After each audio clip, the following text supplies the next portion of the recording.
नमस्कार दोस्तों, मैं विनय ज्योतिषी आप सभी के अपने चैनल में बहुत बहुत स्वागत करता हूं। आशा करता हूं आप सब स्वस्थ होंगे, सुरक्षित भी होंगे। दोस्तों, हम बात कर रहे हैं अगस्त महीने के राशिफल की। आज हम बात करेंगे तुला लग्न की। लग्न से मेरा अर्थ यह है कि जिनका तुला लग्न है, जिनके लग्न में 7 नंबर लिखा है, उनके लिए ये वीडियो है। आइए तो बात करते हैं तुला लग्न की। इस समय, इस महीने आपकी हर मनोकामना पूरी हो सकती है दोस्तों। बृहस्पति भाग्य से भाग्य से पंचम दृष्टि से आपके लग्न को देख रहे हैं।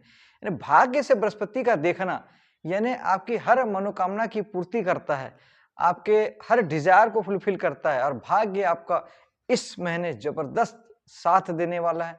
आप जो भी करेंगे, जिस भी फील्ड में जाएंगे, जो भी आपका कार्य का डोमेन हो, इवन आपके व्यक्तित्व का विकास होगा, आपका नेम फेम बढ़ेगा, आपकी पहचान बढ़ेगी। ये सारा कुछ बृहस्पति देंगे।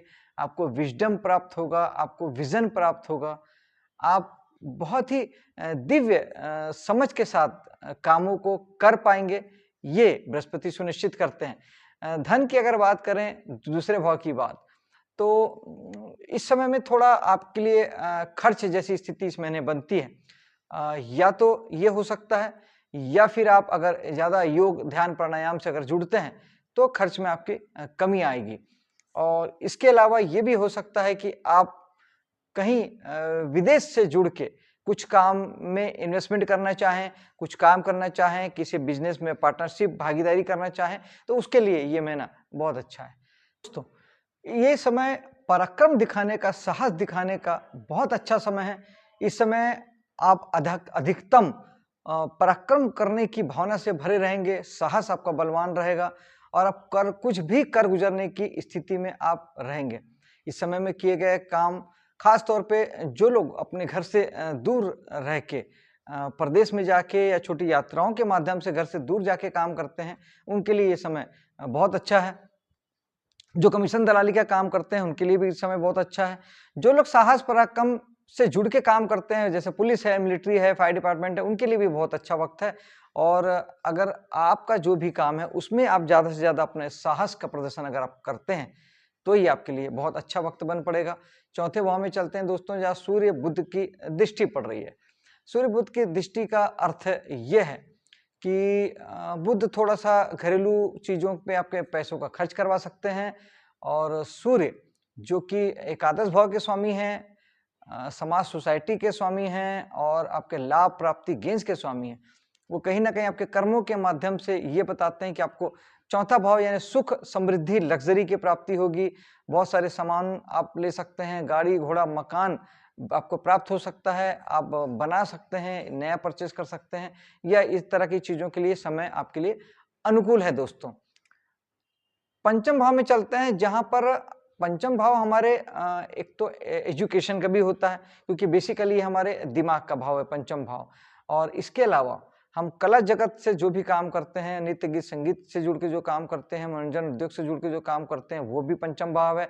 संतान का भाव भी पंचम है और हमारे प्रेम प्रसंग का भाव भी पंचम है। तो यहाँ पर बृहस्पति की दृष्टि इन सारी बातों को बढ़ाएगी।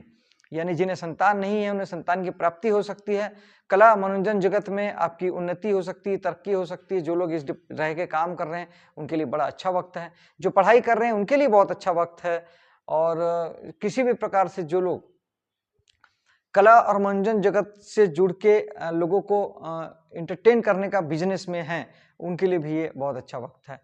और साथ ही संतान जो हैं, ऑलरेडी पहले से संतान है, उनके भी जीवन में उन्नति और विकास का समय है। वो भी जीवन में राइज करेंगे, ऐसा भी है। और दोस्तों, यहाँ पर राहु भी विराजमान है। राहु जहाँ बैठते हैं, वहाँ के लिए आपको चाहते हैं कि आप वहाँ के लिए लगें, वहाँ के लिए प्रयासरत हों, वहाँ की चीज़ों के पीछे आप जाएं। तो निश्चित ही जितनी बातें हमने की है, जो फील्ड मैंने बताया है, इनमें से किसी भी फील्ड को लेके या संतान को लेके या प्रेम प्रसंग को लेके आप थोड़े से दीवाने परवाने हो सकते हैं। और राहु ये सारी चीजें करते हैं। कोई बैड इफेक्ट अगर आता है तो राहु को उपाय किया जा सकता है। आप राहु के लिए ओम राहवे नमः 1 माला आप जाप कर सकते हैं। और बहते जल में सूखा नारियल बहाना ये भी राहु का एक अच्छा उपाय है। बहता जल आसपास नहीं है तो भगवान शंकर के मंदिर में भी सूखा नारियल चढ़ा के आप राहु का उपाय कर सकते हैं।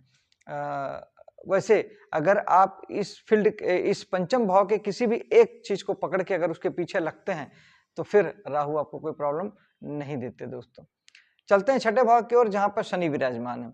शनि 2.5 वर्ष यहाँ रहेंगे और शनि जहां होते हैं और जहां देखते हैं वहां के लिए आपको थोड़े से चाहते हैं कि आप वहां के लिए थोड़े जागरूक बने, जिम्मेदारी उठाएं और हार्डवर्क करें। जिम्मेदारी और हार्डवर्क ये शनि के डोमेन है दोस्तों। और अनुशासन एक और जोड़ लीजिए, अनुशासित रह के जिम्मेदारी उठाना और हार्डवर्क करना, यही शनि का डोमेन है। तो छठे भाव में शनि, जो लोग सर्विस सेक्टर में हैं, जो लोग नौकरी करते हैं या किसी प्रकार से सर्विस प्रोवाइडर हैं, लोगों को सर्विस देते हैं, सामान नहीं बेचते सर्विस देते हैं, जैसे एक इंजीनियर, डॉक्टर, वकील अपना कंसल्टेंसी से सर्विस देता है, लोहार, बढ़ई और राजमिस्त्री अपनी सर्विस सेवाएं देते हैं। इसी प्रकार से अगर आप सर्विस प्रोवाइडर हैं तो शनि अब चाहते हैं कि ज्यादा जिम्मेदार बने, ज्यादा मेहनत करें तो शनि अच्छा फल देंगे, वरना फिर शनि प्रॉब्लम देते हैं। और चूंकि ऋण रोग शत्रु का भाव भी ये है तो इन चीजों के प्रति भी शनि यही चाहेंगे कि आप जिम्मेदार बने। अगर आपकी छोटी सी भी बीमारी आती है तो आप उसके प्रति उसे नजरअंदाज ना करें, उसे जाएं, डॉक्टर को दिखाएं, उसे ठीक कराएं।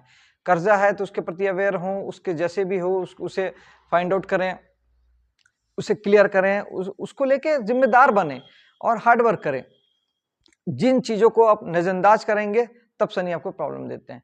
फिर भी अगर छठे भाव से संबंधित कोई प्रॉब्लम आपको आती है, ऋण रोग शत्रु के मामले में कोई प्रॉब्लम आती है, सर्विस सेक्टर में कोई प्रॉब्लम अगर आपको आ रही है या आती है, तो फिर आपको शनि का उपाय करना चाहिए। शनि के लिए आप भगवान शनि को हर शनिवार को शनि मंदिर में जाके तेल चढ़ा सकते हैं, सरसों का तेल, और छोटे से कीले वगैरह भी मिलती हैं, लोहे की कील मिलती है, उसे भी आप चढ़ा सकते हैं शनि मंदिर में।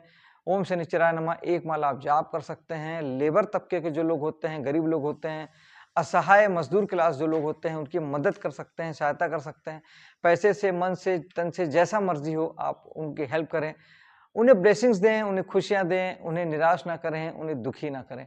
और यहाँ पर एक महत्वपूर्ण चीज और है, मंगल की दृष्टि पड़ रही दोस्तों 12वें भाव से सप्तम दृष्टि। मंगल एक तो यूं ही आपकी गुस्से को, ऊर्जा को बढ़ाते हैं, और छठा भाव भी हमारे वाद विवाद का होता है, लड़ाई झगड़े का होता है। तो कृपया इससे बचने की कोशिश करें, गुस्से को कंट्रोल रखें, वाद विवाद से बचें तो झगड़ा भी नहीं होगा। और अगर ऐसा कुछ होता है तो मंगल के लिए हनुमान साधना से बढ़ के कोई साधना नहीं है दोस्तों। सप्तम भाव में भी मंगल की दृष्टि पड़ रही है, 8वीं दृष्टि। आपके जीवन साथी के स्वभाव में भी थोड़ी सी गर्मी बढ़ेगी, साहस बढ़ेगा, उत्साह बढ़ेगा, ऊर्जा बढ़ेगा, और वाद विवाद की स्थितियां भी बढ़ती नजर आएगी, क्योंकि मंगल थोड़ा सा ये सारी चीजें देता है।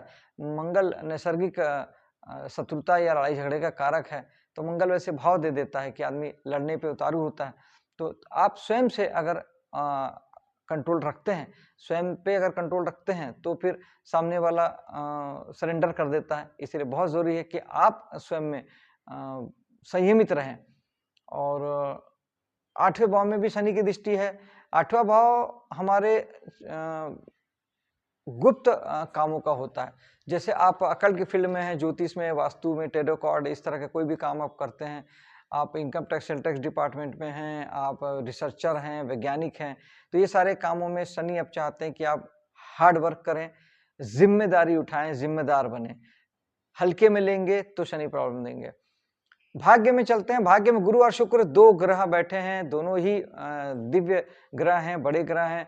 शुक्र जहां एक और भाग्य से आपको लग्जरी प्रदान करेंगे, सुख साधन प्रदान करेंगे, वहीं गुरु भी चूंकि ग्रह शुभ है, लेकिन जहां बैठते हैं वहां उतना अच्छा फल नहीं करते।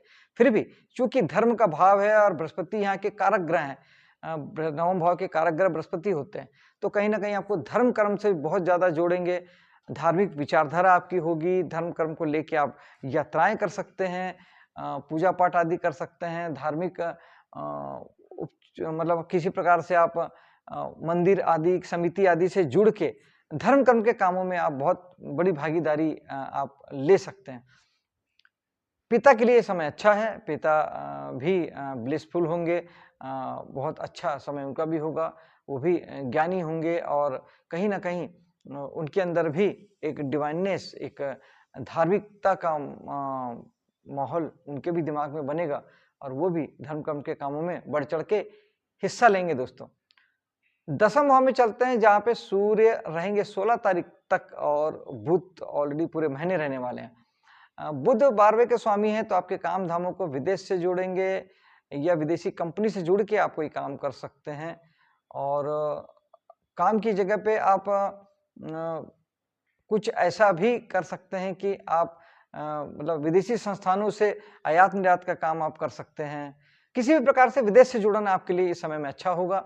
सूर्य यहाँ पर हैं। सूर्य मैंने पहले ही बताया कि चूंकि एकादश भाव के स्वामी है, लाभ प्राप्ति गेंस के स्वामी हैं, तो वो आपको अच्छी मात्रा में लाभ प्राप्ति भी देंगे और प्लस दसम भाव भी हमारे मान सम्मान प्रसिद्धि का है। सूर्य भी मान सम्मान प्रसिद्धि के कारक ग्रह हैं, तो दोनों मिलके इस महीने आपके जीवन में मान सम्मान प्रसिद्धि और अधिकार जैसी चीजें लेके आएंगे। एकादश भाव में चलते हैं जहाँ केतु विराजमान है। दोस्तों एकादश भाव हमारे समाज का होता है, सोसाइटी का होता है, हमारे सामाजिक जीवन का होता है, एनजीओ का होता है।